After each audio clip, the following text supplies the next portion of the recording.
2025년 우리가 낸 세금 10조 원 이상이 공무원 연금 적자를 메우는 데 들어갑니다. 한 경제 전문지의 보도에 따르면 이것은 역사상 가장 큰 금액이며 불과 2년 만에 국가가 지원해야 할 돈이 2배 가까이 폭증한 결과입니다. 이것은 먼 미래에 닥칠지 모를 막연한 위기가 아닙니다. 바로 올해 당장 우리 모두의 주머니에서 나간 세금으로 지불해야 할 현실적인 10조 원짜리 청구서입니다. 대체 언제부터 왜 이렇게 된 것일까요?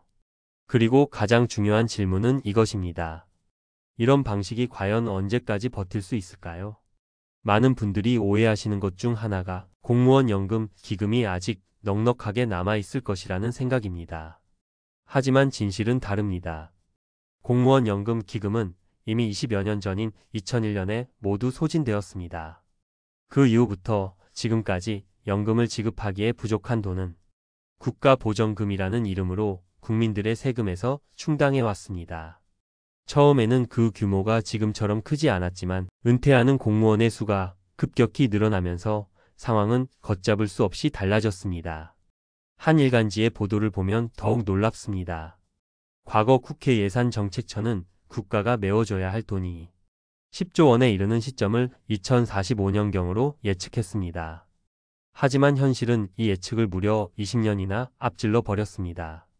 문제가 우리가 생각했던 것보다 훨씬 더 심각하고 빠르게 악화되고 있다는 명백한 증거입니다. 물론 정부도 손을 놓고만 있었던 것은 아닙니다.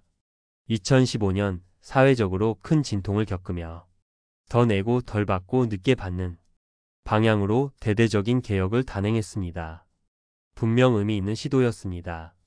하지만 그 개혁의 효과마저 무색하게 연금 적자 규모는 계속해서 눈덩이처럼 불어나고 있습니다. 2023년 5조 8천억 원 수준이던 연간 적자는 작년 7조 4천억 원으로 늘어났으며 올해에는 10조 원의 벽을 넘어서게 된 것입니다. 결국 2015년의 개혁은 당장 급한 불을 끄는 수준이었을 뿐 고령화와 저성장이라는 거대한 파도를 막아내기에는 역부족이었음이 지금 드러나고 있는 셈입니다. 이 상황을 지켜보는 대다수 국민연금 가입자들은 깊은 박탈감을 느낄 수밖에 없습니다. 내 노후도 불투명한데 왜 내 세금으로 다른 연금의 적자를 메워야 하는가? 하는 근본적인 질문이 터져 나옵니다. 특히 국민연금 개혁 논의가 한창인 지금 국민연금만 개혁하면 무슨 소용이냐? 는 형평성 문제가 제기되는 것은 어쩌면 당연한 일입니다.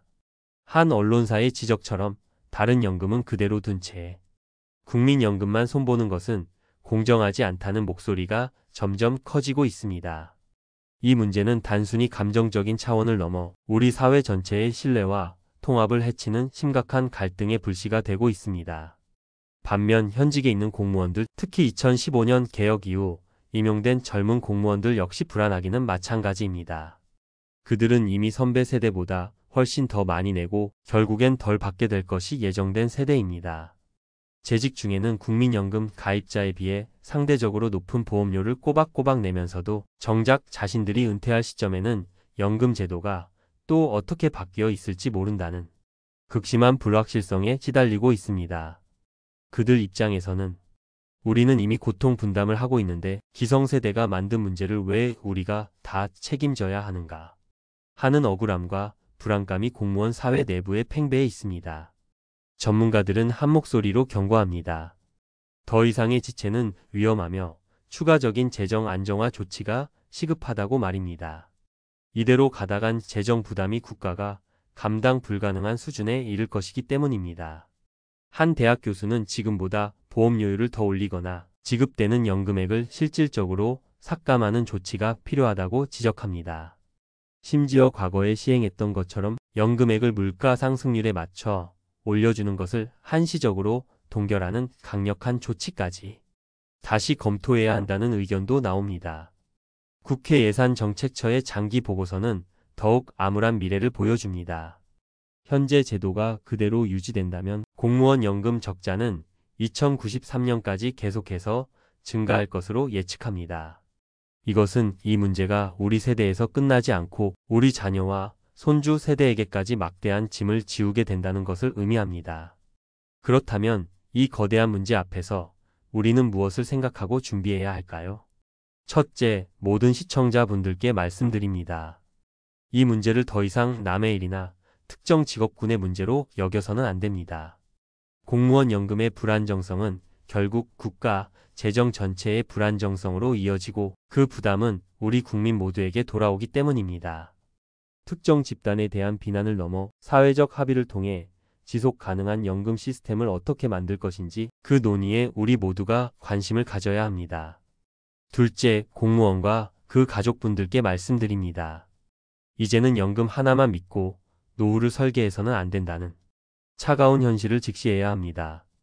퇴직연금인 IRP 계좌를 적극적으로 활용해 추가 세액 공제 혜택을 받고 개인연금이나 다른 투자 수단을 통해 별도의 노후 자금 파이프라인을 반드시 만들어 두어야 합니다. 이것은 이제 선택이 아닌 필수입니다. 셋째, 대다수의 국민연금 가입자분들께 말씀드립니다. 우리는 공무원 연금의 문제를 보며 역설적으로 내 노후는 내가 책임져야 하는 시대라는 냉정한 교훈을 얻어야 합니다. 국민연금은 우리 노후의 최소한의 기초일 뿐 안정적인 노후를 위해서는 개인연금, 퇴직연금, 주택연금 등 활용 가능한 모든 수단을 동원해 자신만의 노후 포트폴리오를 굳건히 짜야 합니다.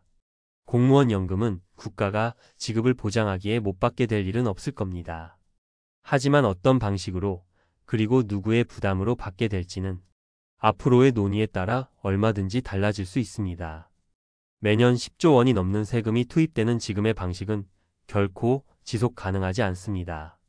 더 늦기 전에 우리 사회 모두가 이 불편한 진실을 정면으로 마주하고 고통스럽더라도 합리적인 해결책을 찾아 나서야 할 때입니다. 우리의 노후와 다음 세대의 미래가 바로 이 논의에 달려 있습니다. 오늘 내용이 우리 모두의 미래를 고민하는데 조금이라도 도움이 되셨다면 좋겠습니다. 여러분의 생각은 어떠신가요? 비슷한 고민을 하고 계시거나 다른 의견이 있다면 댓글로 여러분의 소중한 생각을 나눠주세요. 저희는 앞으로도 여러분의 든든한 노후 준비를 위해 더 깊이 있고 현실적인 이야기로 찾아뵙겠습니다. 구독과 좋아요, 알림 설정으로 저희와 계속 함께해 주십시오. 감사합니다.